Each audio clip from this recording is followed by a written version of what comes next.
Baiklah, bismillahirrahmanirrahim. Assalamualaikum warahmatullahi wabarakatuh. Perkenalkan, nama saya Nahda Syaidah Marhabatsar dengan NIM 60300118067.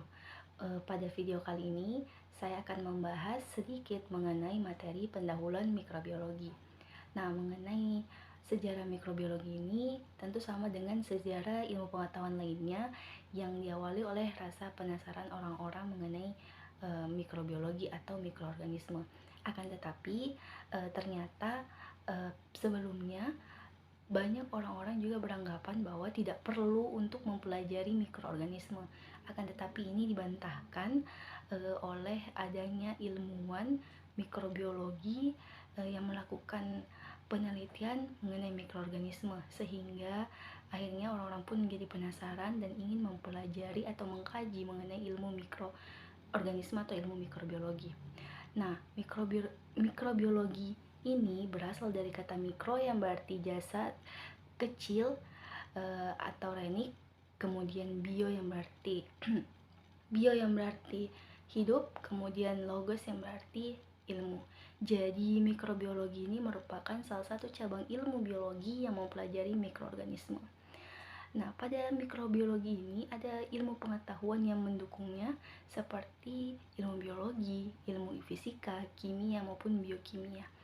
Nah, ruang lingkup dari ilmu mikrobiologi ini seperti apa itu sejarah mikroorganisme, bagaimana secara mikrobiologi, apa-apa saja mikroorganisme, struktur sel dari mikroorganisme, pertumbuhan mikroorganisme, metabolisme mikroorganisme, dan bagaimana peranan dari mikroorganisme, dan masih banyak lagi. Kemudian mikrobiologi ini seiring berjalannya waktu akhirnya dicetuskanlah cabang dari mikrobiologi ini terdiri dari seperti ilmu virologi, bakteriologi, mikologi, mikrobiologi industri, mikrobiologi pangan, mikrobiologi tanah, mikrobiologi air, mikrobiologi udara.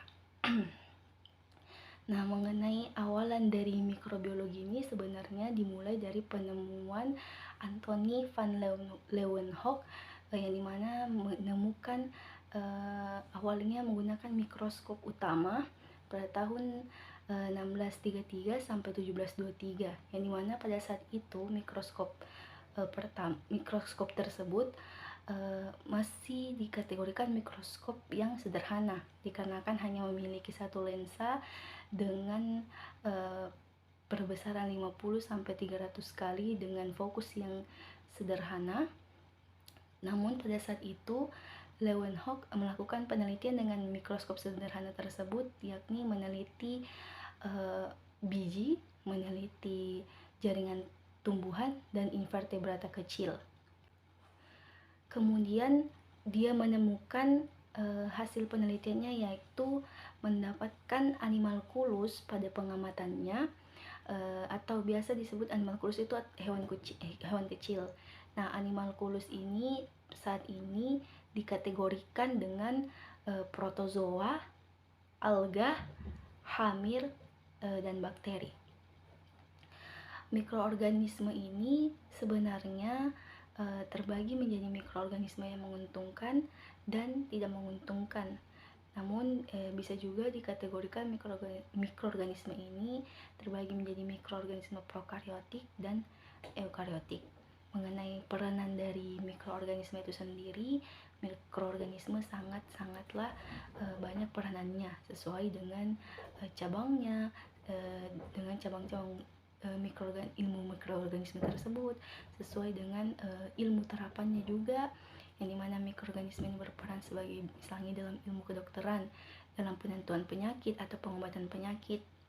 Mikroorganisme juga berperan dalam industri pangan, mikroorganisme juga berperan dalam lingkungan maupun dalam bidang ilmu genetika. Baiklah, itu saja yang bisa saya sampaikan mengenai materi pendahuluan mikrobiologi. Terima kasih. Wassalamualaikum warahmatullahi wabarakatuh.